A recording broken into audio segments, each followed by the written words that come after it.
आज का क्या टॉपिक है तुम लोगों का? हाँ, उद्देशिका। कल क्या पढ़ाए थे? संविधान। कल तो संविधान हम करवा दिए थे,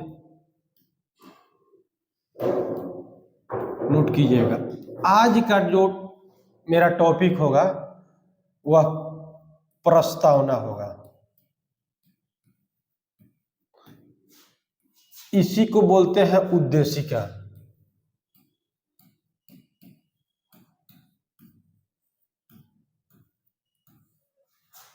इसको अंग्रेजी में प्रीएम्बल बोलेंगे।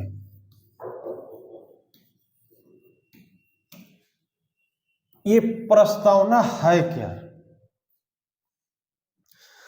प्रस्तावना ये संविधान का स्रोत है,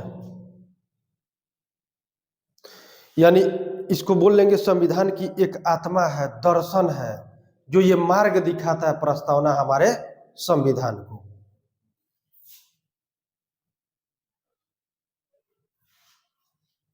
तो क्या है प्रस्तावना? संविधान का एक दर्शन है। और प्रस्तावना का जो स्रोत है वो कहाँ से आया है? हम भारत के लोग से, यानी भारत की जनता से आया है। इसका स्वरूप क्या है? संपूर्ण प्रभुत्व संपन्न। मतलब ये अपने आप में ये शब्द बता क्या रहा है कि प्रस्तावना कि संपूर्ण प्रभुत्व संपन्न, मतलब अपने आप में संपूर्ण रूप से संपन्न है। समाजवाद मतलब कि ये हमारी जो व्यवस्था है ये समाजवादी व्यवस्था है, न कि पूंजीवादी व्यवस्था है। ये क्या है? हमारी जो व्यवस्था है समाजवादी व्यवस्था, न कि पूंजीवादी व्यवस्था है। ये हमारी संविधान क्या है? समाजवादी व्यवस्था। ये उद्देशिका हमें बताता है। ये पंथ निरपेक्ष। पंथ निरपेक्ष का मतलब क्या हुआ? भारत किसी भी धर्म को ना बढ़ावा देगा और न धर्म को अपना एक राज्य स्तर पे, देश स्तर पे यह मानेगा कि हम इस धर्म के मानने वाले लोग हैं। तभी तो बताया जाता है कि हाँ, भारतीय संविधान एक धर्मनिरपेक्ष राज्य है। लोकतंत्रमक का मतलब क्या होता है? डेमोक्रेटिव। डेमोक्रेटिव का मतलब यहाँ पे ये होगा, क्रिएटिव का मतलब जो होगा हमारे जो शासन होगा हमारे ऊपर, जो प्रतिनिधि के माध्यम से, जनता के द्वारा चुने गए प्रतिनिधि के माध्यम से शासन होगा, जिसको हम लोकतांत्रिक व्यवस्था बोलते हैं। गणराज्य। गणराज्य या गणतंत्र मतलब हमारा जो प्रमुख होगा देश का, वह जनता के द्वारा, यानी लोगों के द्वारा, इनके द्वारा, ये जनता के द्वारा जो डायरेक्ट रूप से चुन करके आएगा या इनडायरेक्ट रूप में चुन करके आएगा। मतलब आज देखते हैं हमारी कार्यपालिका की जो प्रमुख राष्ट्रपति जी हैं, हमारे कार्यपालिका जो प्रमुख प्रेसिडेंट जो है वो क्या है? कार्यपालिका के प्रमुख है। मतलब कार्यपालिका के प्रमुख जो होंगे राष्ट्रपति, ये क्या होते हैं? ये अप्रत्यक्ष रूप से निर्वाचित होते हैं। समझ रहे हो मेरी बात को ना? तो लड़का क्या कर रहे हो? देखो इधर, ये हमारा जो राष्ट्रपति क्या होता है? अप्रत्यक्ष रूप से निर्वाचित होकर के आएगा। अब वही ब्रिटेन में तुम चले जाओगे तो ब्रिटेन में क्या होता है? ब्रिटेन का जो प्रमुख होता है वो क्या होता है? राजा होगा, और वो मरेगा तो उसका बेटा होगा, बेटी होगी। मतलब वह वंशानुक्रम प्रक्रिया है। हमारे भारत में क्या है? वंशानुक्रम प्रक्रिया मतलब नहीं है, वंश पर आधारित, यानी वंशानुक्रम व्यवस्था हमारे यहाँ नहीं है। वही गणराज्य। समझ में अब तो आ गया होगा कि गणराज्य का मतलब क्या होगा। ये गणराज्य शब्द क्या है? यही तो खूबसूरती बता रहा है कि हमारा जो लोकतंत्र है वो राजा और उसके वंश के लोग शासन नहीं करेंगे। अब देखिए, अब यहाँ पर उद्देश्य इसका क्या है? प्रस्तावना में उद्देश्य है लड़का, देखो ना इधर। उद्देश्य का मतलब क्या होगा? न्याय।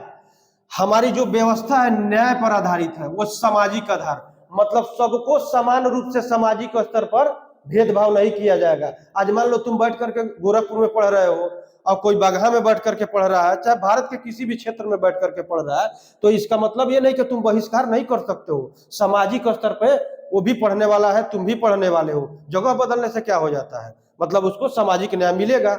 मतलब सामाजिक स्तर पे भी भेदभाव आप नहीं कर सकते हो। अब देखो, आर्थिक स्तर पर भी क्या होगा, न्याय मिलेगा। मतलब एक वर्ग को क्या होता है कि एक को, अगर जो आप हमारा प्रस्तावना क्या बता रहा है, आर्थिक स्तर पर भी न्याय मिलेगा, राजनीतिक स्तर पर भी न्याय मिलेगा।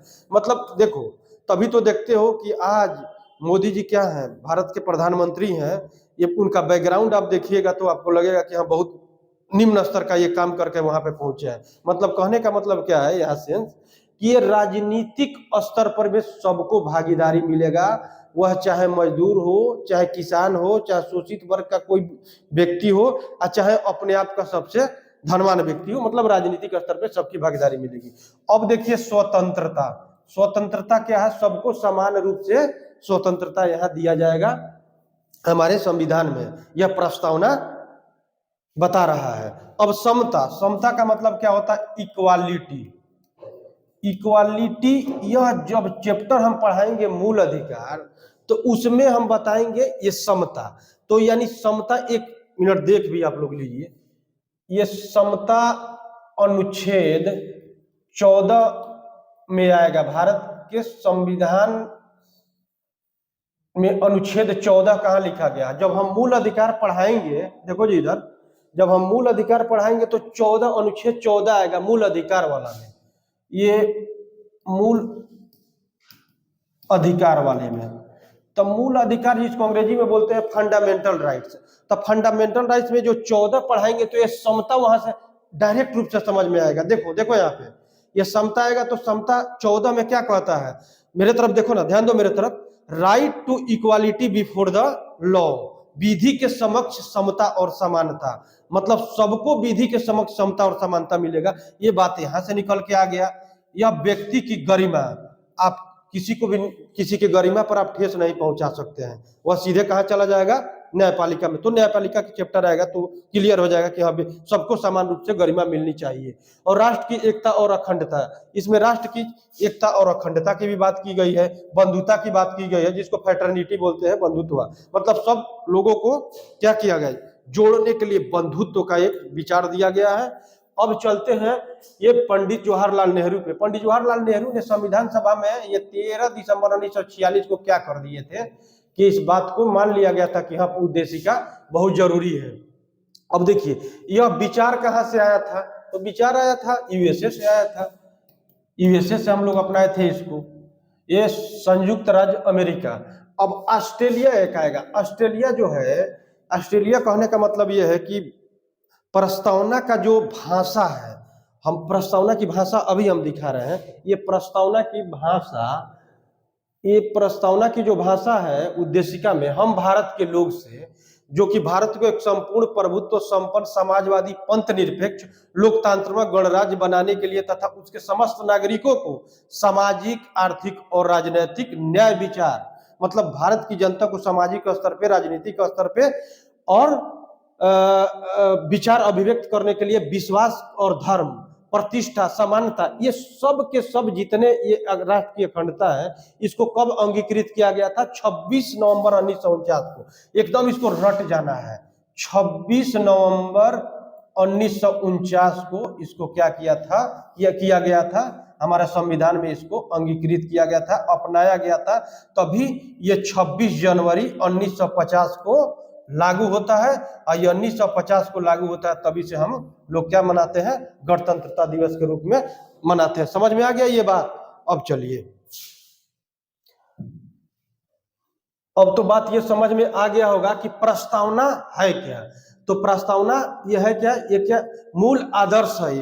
प्रस्तावना संविधान का मूल आदर्श है, जिसके माध्यम से संविधान में प्रस्तुत किया गया है, और ये संविधान की आत्मा है। अब इसमें थोड़ा सा विवाद उठा हुआ था, बेरूबारी संघवाद, और 1960 में एक विवाद उठा हुआ था। 1960 में विवाद एक उठा हुआ था, बेरूबारी संघवाद और केशवानंद भारती बनाम केरल राज्य में एक मुद्दा उठा था, क्या उद्देशिका ये प्रियम्बल संविधान का हिस्सा है कि नहीं है। तो ये दोनों विवाद हुआ था, तो लास्ट में तो ये केशवानंद भारती बनाम केरल राज्य वाला में क्लियर हुआ था। खैर इसको हम लोग आगे देखेंगे।